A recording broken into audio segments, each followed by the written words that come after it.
அனைவருக்கும் வணக்கம். என் பேர் சண்முகசுந்தரம். நான் தாப்பாவா 12வது குழுவில் இருக்கேன். நான் பண்ணுற பிஸ்னஸ் பார்த்தீங்கன்னா, கல்வி ஆலோசனை மையம் நடத்துறேன். ஸ்டெப் ஒன் கன்சல்டன்சின்னு சொல்லிட்டு கல்வி ஆலோசனை மையம் பண்ணிகிட்ருக்கேன். நாங்கள் என்ன மாதிரி சர்வீஸ்லாம் பண்ணுறோன்னா, அனைத்து தமிழ்நாட்டில் நீங்கள் எந்த இன்ஜினியரிங் காலேஜ் கேட்டாலும், ஆர்ட்ஸ் அண்ட் சயின்ஸு, இன்ஜினியரிங்கு, மருத்துவம் சார்ந்த படிப்பு எது சேரணுனாலும் எங்களை அணுகலாம். நாங்கள் வந்து மார்க்கு இருந்தாலும் இல்லாட்டாலும் மேனேஜ்மெண்ட் சீட்டோ இல்லை கவுன்சிலிங்கில் கிடைக்கல, அந்த மாதிரி விஷயங்கள் கூட நீங்கள் பண்ணணும்னா நாங்கள் பண்ணித்தரோம். நீங்கள் +2 முடிச்சுட்டு யார் உயர்கல்விக்கு போனாலும் என்னை அணுக சொல்லி நீங்கள் என்னை பரிந்துரைக்கலாம். இப்போது எங்களோட டீம் வந்து வெளிநாடுகளுக்கு கூட அனுப்பி நமக்கு மருத்துவ படிப்புக்கு அட்மிஷன் போட்டு தராங்க. அதில் பார்த்தோன்னா இப்போ தமிழ்நாட்டில் படிக்க 1 கோடியிலேருந்து 1.25 கோடி செலவாகுதுன்னா மேனேஜ்மெண்ட் சீட்டில், நம்ம வெளிநாடு அனுப்புறதுல 30 லட்சம் தான் செலவாகும். 30 லட்சத்தில் 6 வருஷத்தில் முடிச்சுட்டு வந்துடலாம். அவங்க வரும்போது இந்தியாவில் என்ன எக்ஸாம் எல்லாம் நீட் எழுதி உள்ளே போகிறாங்களோ அதேமாதிரி அங்கேருந்து வர்றவங்களுக்கும் ஒரே எக்ஸாம் தான். ஸோ அதை நம்ம சிறப்பாக பண்ணித்தரோம். ஏற்கனவே எங்கள் டீம் மூலயமா ஒரு 5-6 வருஷமாக போயிட்டுருக்கு. மாணவர்கள் நல்லா சிறப்பாக படிச்சுட்டு வந்துட்டுருக்காங்க.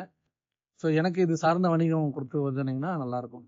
எத்தனை வருட அனுபவம் இதில்? எனக்கு வந்து ஒரு கடந்த 3 ஆண்டுகள் அனுபவம். என்னோட டீம்மேட்ஸ் வந்து ஒரு 15 வருஷமாக பண்ணிகிட்ருக்காங்க. அவங்க கூட சேர்ந்து நான் பண்ணிட்டேன். எத்தனை பேருக்கு சீட் வாங்குது? இது வரைக்கும் ஒரு 150 பேருக்கு மேலே கல்வி அட்மிஷன் வாங்கி கொடுத்தோம். எல்லா காலேஜிலும்? ஆமாம், தனியார் கல்லூரி அனைத்துலேயும் நம்ம பண்ணித்தரோம். தமிழ்நாடு முழுக்க நீங்கள் எந்த காலேஜ் சொன்னாலும் நம்மளால் வாங்கி தர முடியும். மதிப்பெண் குறைவாக இருந்தாக்கா பண்ணலாம். எல்லாமே நம்ம தமிழ்நாடு முழுக்க இருக்க காலேஜ் அவங்க சேர்மன்ஸு உரிமையாளர்கள் கூட நமக்கு தொடர்பு இருக்குது. நம்மளால என்ன லெவல்லையும் போயிட்டு நம்ம பண்ணித்தர முடியும். நீங்கள் என்ன டிகிரி கேட்டால், என்ன டிபார்ட்மெண்ட் கேட்டாலும் பண்ணித்தர முடியும். அந்த சீட் வாங்கி கொடுக்கறதுக்குன்னு அந்த சார்ஜ் என்ன இது பண்ணுறது?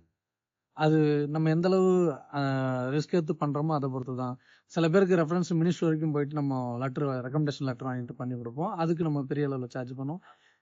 நார்மலாக வந்து சேர்மன் அவங்க மூலியமா இல்லை காலேஜில் ஹையர் அஃபிஷியல் மூலியமாக பண்ணிடுறோன்னா அதுக்கேற்ற மாதிரி அவங்க எடுக்கிற மார்க்கு ப்ளஸ் நம்ம எடுக்கிற ரிஸ்க்கை பொறுத்து தான் அவங்களுக்கு சார்ஜ். மேக்ஸிமம் இல்லைன்னா நாங்கள் வாங்குறது கூட கிடையாது. இப்போ எப்படின்னா SC/ST மாணவர்களுக்கும் 7.5 வர, அதாவது தமிழ் மீடியத்தில் படிக்கிற தமிழ் மீடியத்தில் 6வதுலேருந்து 12 வரைக்கும் கல்வி பயின்று வர்றவங்களுக்கும் ஃப்ரீயாகவே சீட் வாங்கி தரோம். நீங்கள் தமிழ்நாட்டில் எங்கே வேணால் இருக்கலாம்.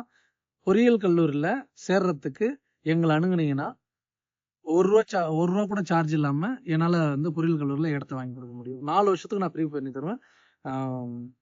தங்கும் வசதியோடு உள்ள காலேஜ். ஹாஸ்டல் ஃபீஸ் கூட ஃப்ரீ தான். அதை நம்ம பண்ணித்தர முடியும். வேற அந்த காஸ்ட்லியான காலேஜோ அப்படிங்குள்ள அது வந்து மினிமம் வந்து அதிகம் கம்மி அப்படி எவ்வளோ வரும்? மினிமம் 40,000 ஃபீஸ் ஸ்டார்ட் ஆகுது இன்ஜினியரிங்கு. அதிகபட்சமாக 4.25 லட்சம் கூட ஆகுது. அது டிகிரியை பொறுத்து, காலேஜை பொறுத்து. இப்போ SRMலாம் பார்த்தோன்னா கம்ப்யூட்டர் சயின்ஸ் வருஷத்துக்கு 4.25 லட்ச ரூபா. அதுலேயே SRMலேயே வள்ளியம்மையில் வருஷத்துக்கு 1.25 லட்ச ரூபா தான்.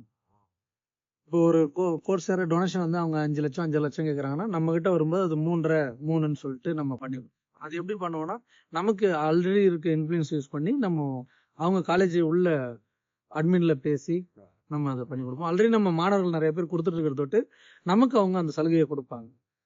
அவங்க போகிறத விட உங்கள் மூலியமாக போகல இன்னும் அவங்களுக்கு வந்து சலுகை கிடைக்கும். ஆமாம், சலுகை கிடைக்கும். நம்மளோட நேரடி பார்வைக்கு வந்துருவாங்க. அவங்களுக்கு எந்த ஒரு தொந்தரவுனாலும் இல்லை எந்த ஒரு தேவைனாலும் காலேஜ் முதல்ல நம்ம கிட்ட தான் வருவாங்க. அதுக்கப்புறம் தான் அவங்க மேலே ஆக்ஷன் எடுப்பாங்க. எதுனாலும் நம்ம அவங்களுக்கு ஒரு பாதுகாப்பு ஒரு வளையத்தை கிரியேட் பண்ணி. இது வரைக்கும் ஒரு 40 சீட்டு ஃப்ரீ சீட்டே வந்து ஒரு 30க்கு மேலே போயிடுச்சு. போயிட்டு MBBSக்கும் பண்ணிட்டு இருக்கோம். போயிட்டு மருத்துவம் இப்போ 14ஆம் தேதி ரிசல்ட் வந்துச்சு. அதுலேருந்து ஒரு 20 பேர்கிட்ட நம்மகிட்ட என்கொயரி பண்ணியிருக்காங்க. ஒரு 10 பேர்கிட்ட தொடர்புல இருக்காங்க. கன்ஃபார்மாக பண்ணுற மாதிரி ஒரு நிலையில் இருக்காங்க. ஓகே.